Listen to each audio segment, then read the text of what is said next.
Hello and welcome to the class.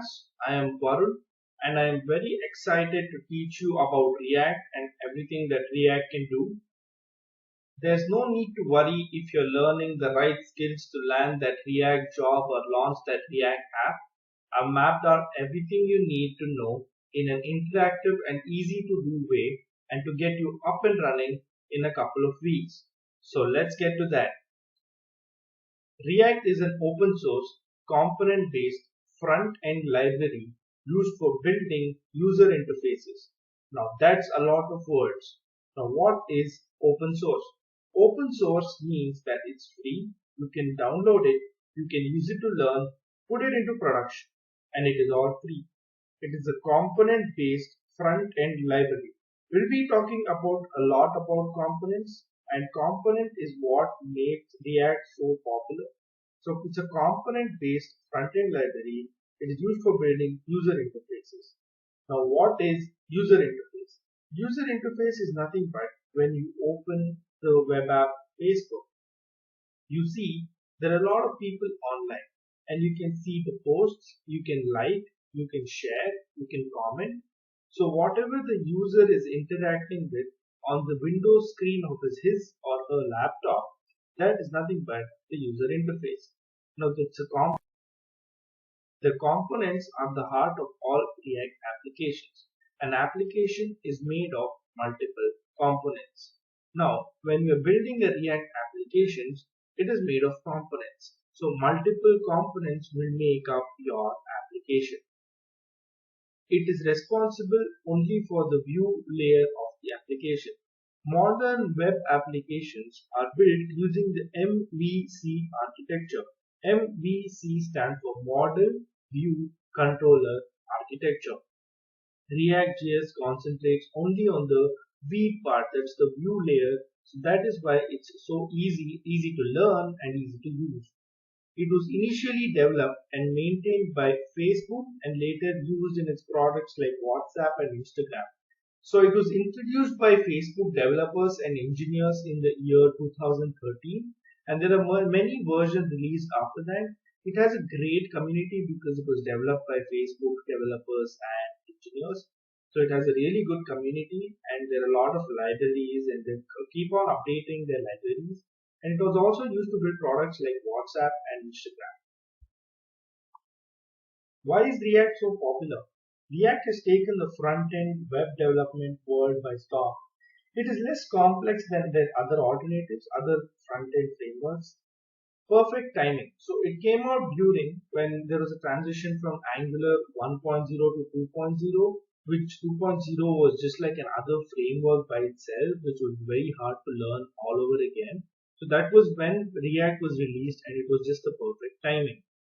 Backed by Facebook. So it is backed by Facebook developers and engineers, as I said earlier. So that's why it is so popular because it has a great developer community. It is SEO friendly. SEO is nothing but search engine optimization. It makes the Google ranking, it ranks your particular website because it has the Google algorithm. The search engine searches for light, fast applications, so they get ranked higher. So React library is very small and light and very fast, so it is very SEO friendly. There is React Native for mobile app development. I forgot to tell you that React can be used not only to build web applications, it can also be used to build mobile applications and even desktop applications. So that's the biggest advantage. You don't have to learn four or five different or six different programming languages to build like three different types of applications. You just need to learn React.js and you can build mobile applications, web applications, and even desktop applications for Linux, Mac, and even Windows. It is focused and easy to learn. It is very easy to learn and it is required some focus. Why learn React.js? Today, many JavaScript frameworks are available in the market like Angular, Vue.js, jQuery, etc. But still, React came into the market and gained popularity amongst them. The previous frameworks follow the traditional data flow structure which uses the DOM, document object model. Now what is document object model? DOM is nothing but document object model. In the world of web, all HTML pages, all HTML web pages are referred to as documents. This is very important. So the document object model represents each of these web pages in a tree-like structure to make it easy to access and manage the elements. So there are many elements and many things in a web page. So the document object model represents these web pages in a tree-like structure so we can access these child nodes quite easily. DOM is an object which is created by the browser each time a web page is loaded. So each time you load a web page, DOM object is created in the browser. So React.js allows you to divide your entire application into various components. So there are multiple components and that will make your React.js application. That makes your entire application.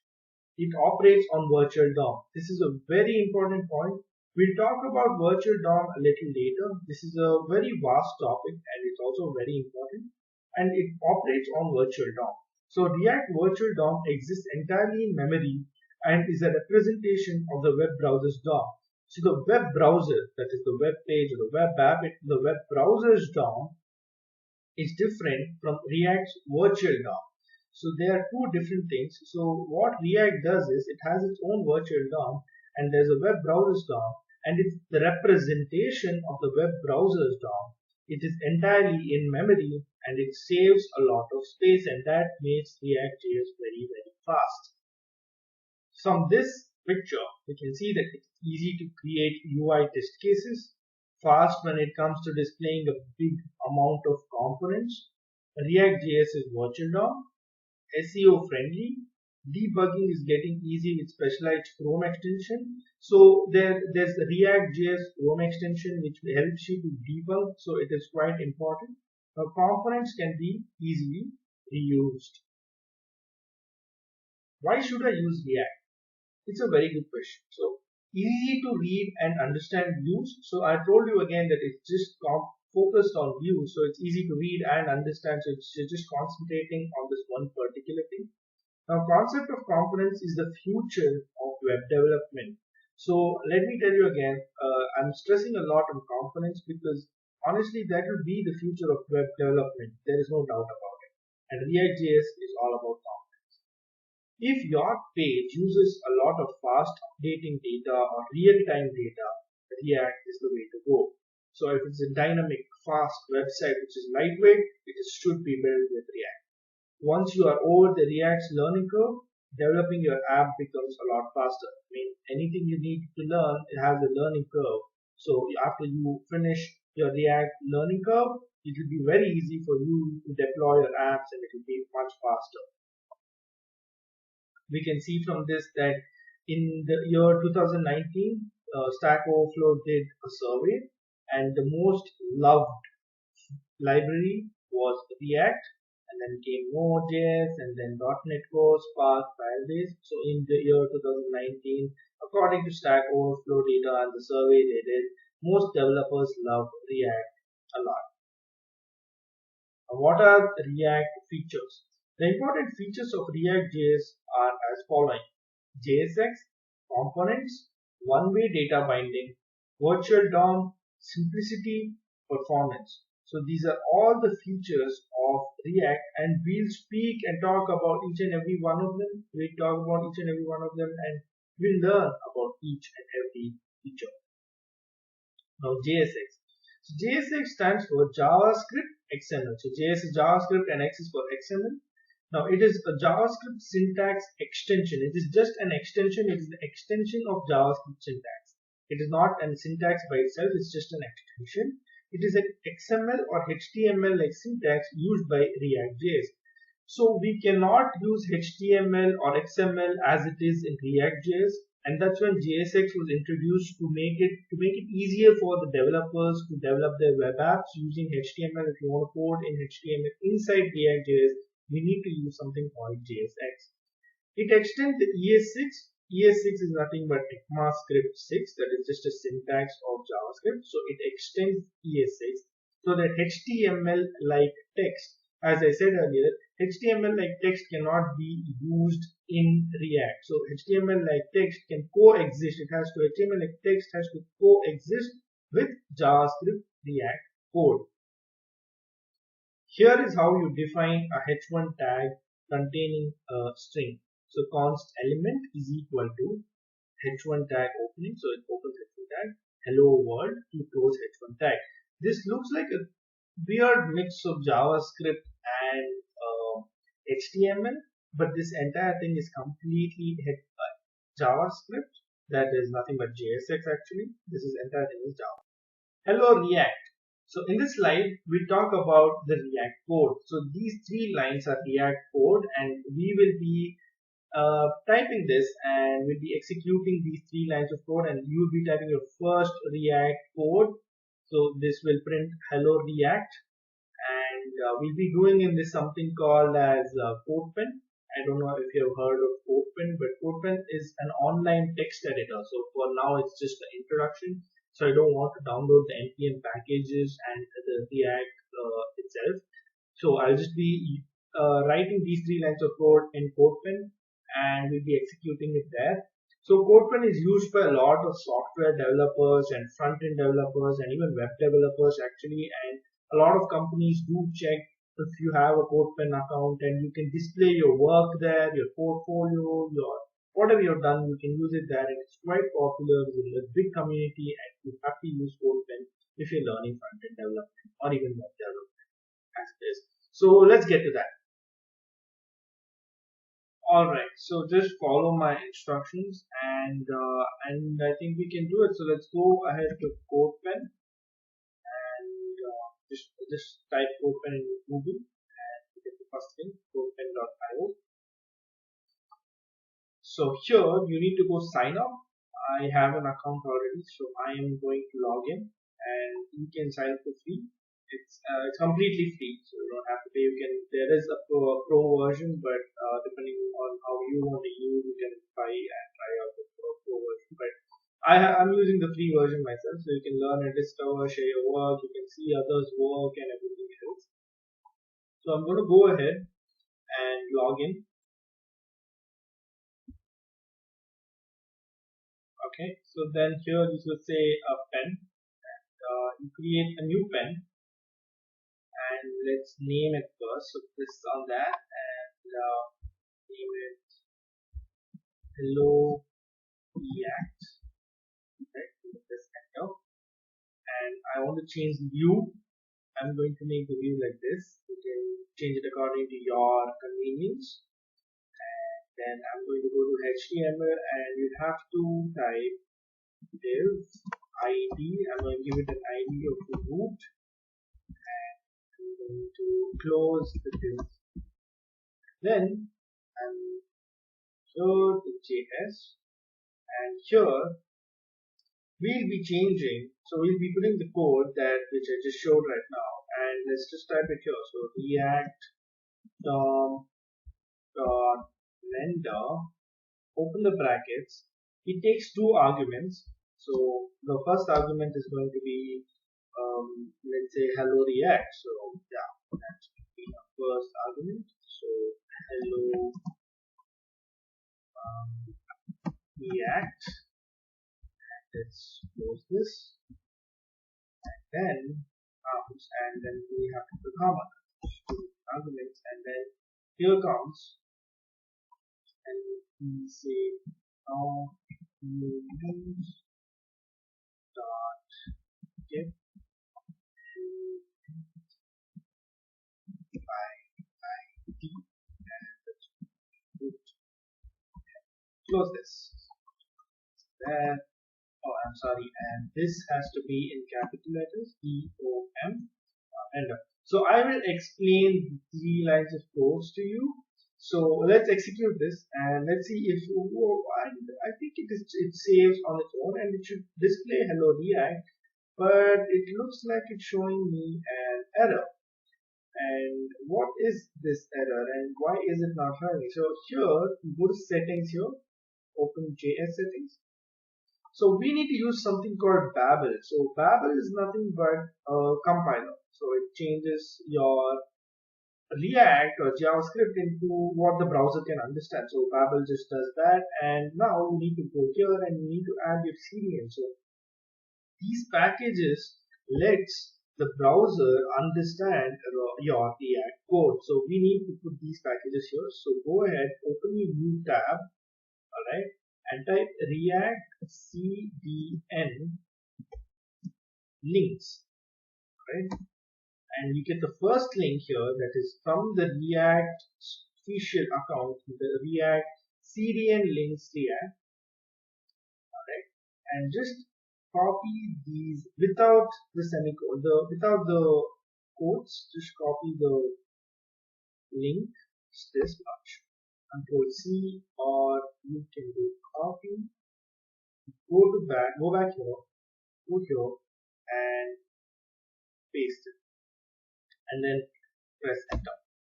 Right, go back again and right here without the quotes, copy this, Control C, or you can do copy, and here comes Control V, or you can paste it, enter, save and close.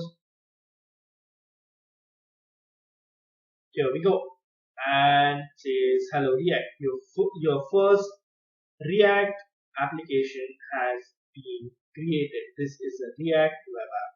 Isn't that beautiful? So let me explain the code here, and this actually does this on its own. So React DOM, I'll explain React DOM. I'll explain about React DOM later. So it's React's document object model, and it's going to render. Now what is render or rendering? Rendering is the process of transforming your React components into DOM nodes that your browser can understand and display on the screen. Your browser cannot understand on its own what React is. So what happens is when you render this, Babel and actually the packages and Babel everything together, so it converts the React code into what the browser can understand. So that's the render.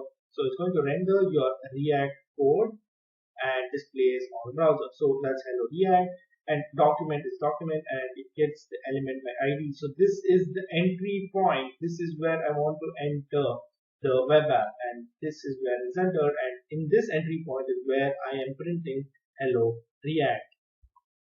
I hope you've understood this, and it is actually quite useful, and you need to use more of CodePen. Let's save it. So this gets saved. It's saved as a pen in your CodePen. It's always there. Anybody can view it, and it is really a good thing to use CodePen. So what have you learned from here?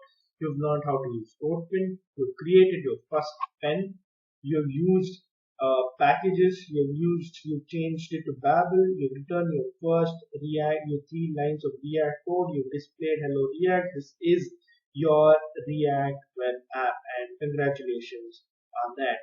So let's go back and view some more important concepts of React. Now let's talk about components. So as I said earlier, and I've been mentioning it for quite some time now, that React JS is all about components. Everything in React is components. So components lets you split the UI into independent, reusable pieces and think about each piece in isolation.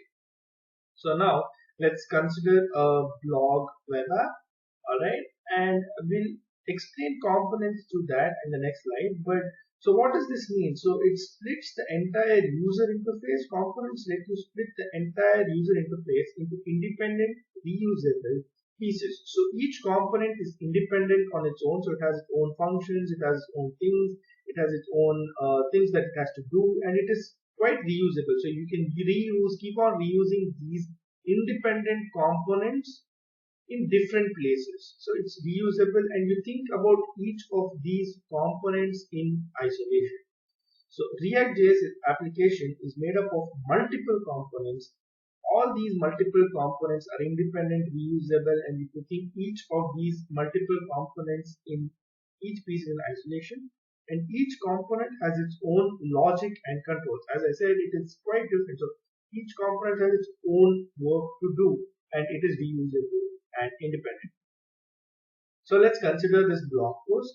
So blog post, there's a blog post here, there's a blog post with an image and about, and there's links. So this entire thing is a blog post. This is a blog web app, and these about, links, and blog post with image and blog post itself are a different set of components. Now let's say the next day you wake up and you want another blog post about you or something about your dog, but you don't want to change the about and links and the components. So you just put it up there and you just reuse these pieces of components. You don't have to type about and links and teach everything each time over and over again. So components can be reusable, which help you maintain the code when working on large scale projects. Imagine we have a huge web app, let's say Twitter or Facebook, and most of what you see on the web app is all common for different web pages and even for different users. So if there are 1,000 or 2,000 or a million users of your web app, you can't create a component each time. You can't create the same thing, a menu bar over and over and over again. So you just use the components again. One-way data binding. So React.js is designed in such a manner that follows a unidirectional data flow or one-way data binding. It's only one way, so it's from view to actions or actions to state and state to view or view to action. So it's just one way. It's not multi-directional. It's just unidirectional data flow. The benefits of one-way data binding gives you better control throughout the application. One-way data binding will bind the data from the component to the view, that is the DOM, or from view to the component. Now, if the data flow is in another direction, so if there are two directions from view to component and component to view. Now, if it's view to component and component to view, then it requires additional features. Now, if it requires additional features, you will have to learn more, and there'll be more complexities in the web app itself, and it's just a lot of complexities. So there are no complexities in JS. This makes the application more flexible, that leads to increased efficiency. Virtual DOM. This is a very important concept. A virtual DOM object is a representation of the original DOM object. So as I said earlier, so each time you load a browser, a DOM object is created. So each time you reload it again, the browser keeps has an original DOM object. So each time it creates a DOM object. Now React has its own virtual DOM object which represents this browser's DOM object. So whenever any modifications happen in the web application, the entire user interface is re-rendered in virtual DOM representation. Now what does this mean? Now, in your browser, you make some changes in the back, saying you want to make some changes in the browser. So, the entire browser, if it reloads, if it's re-rendered, then it becomes very, very slow. That's the problem with the old architecture. Now, because of virtual DOM representation, so virtual DOM is a part of React. It represents this browser's DOM. So, any changes made to the code or any changes made to the web app is first made to the virtual DOM, and then it is checked. So it then checks the difference between the previous DOM representation and the new DOM representation. So now what happens is the browser's DOM and the virtual DOM, they're all checked, and only those changes, those particular small changes which are made, only those are re-rendered, not the entire browser's DOM, not the entire browser itself. So it makes it much faster. So once it has done, the real DOM will update only the things that have actually changed. So only the things you have changed will be updated, not the entire DOM. This makes the application faster and there is no wastage of memory. So let's see, this is the virtual DOM, this is the real DOM. So now it compares between these two. So this does not have a node here, but we made some changes here. So only this part is changed so it's checked, and then only this part is changed. So because the virtual DOM is showing the difference with the real DOM, and it shows that the DOM is changed. So here it's changed and it changes and so on. Simplicity. React.js uses JSX file, which makes the application simple to code as well as to understand. We know that React.js is a component-based approach which makes the code reusable as your need. This makes it simple and easy to learn. It needs only the basic understanding of HTML and JavaScript. So basically JSX components. JSX is nothing but writing like a HTML code in React, so it makes it very simple. And it's very simple to learn, and that's why it is the simplicity. Performance. React.js is known to be a great performer. I think that is what we all want, right? We want our web apps to be extremely efficient, fast, and just take less memory. And that's what's performance and how fast it is, how efficient our web app is. So the reason behind this is that it manages a virtual DOM. I think we just spoke about virtual DOM, and virtual DOM is what makes its performance so good. The DOM is a cross-platform and programming API which deals with HTML, XML, or XHTML. The DOM exists entirely in memory. Due to this, when we create a component, we did not write directly to the DOM. So it exists entirely in the memory. So we do not directly write it in the DOM. Instead, we are writing virtual components. We are writing a virtual component which will obviously, I told earlier, it compares and then only the changes that have been made that is put into it, and that's what is displayed. Only that part is re-rendered. So the DOM leading to smoother and faster performance. Now these are all just a few companies.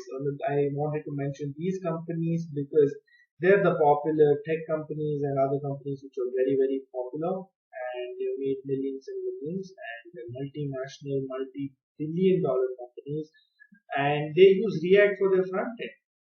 Facebook, Tesla, Instagram, Salesforce, Code Academy, New York Times, Netflix. Netflix uses React and many more. Why was React developed? So there was a reason for React to be developed because we have so many technologies. Now, complexity of two-way data binding. Now, as I said earlier, this is a unidirectional data flow, whereas Angular, Vue, and jQuery are all two-way data binding. Bad UX from using cascading updates or donkey. A lot of data on a page changing over time. Complexity of Facebook's UI architecture. So the UI architecture of Facebook at that point became very complex, and they needed something easy for people to develop, and the React just made UI architecture very easy for Facebook. Shift from the MVC mentality, we shifted from the MVC mentality to just focusing on the V part. What we learn from this course. So we build, test, and launch React apps, use cutting edge ES6, ES7 JavaScript. So ES6 and ES7 is nothing but just a syntax, the latest version syntax of JavaScript. I'll be teaching you some of the syntax just for a while, because if you haven't learned that, you need it for React. We'll be building hands-on projects. We'll be mastering React, Redux, React Router, and more. These are all important concepts. Deploy your React apps live to the web. So we'll be deploying your React apps live to the web, so you can, if you have an internet access, your website can be viewed from any part of the world. Learn the latest React libraries and tools. We'll be learning the latest React libraries and the tools that come with them. So who is this course for? Anyone looking to launch their own React applications. If you want to switch careers, if you want to start freelancing, you can register yourself as a freelancer and as a React developer. So this is for people who are interested in any of these which I mentioned. So I hope you had a good introduction to React, and I would like to see you further, and let's learn together. And I hope to see you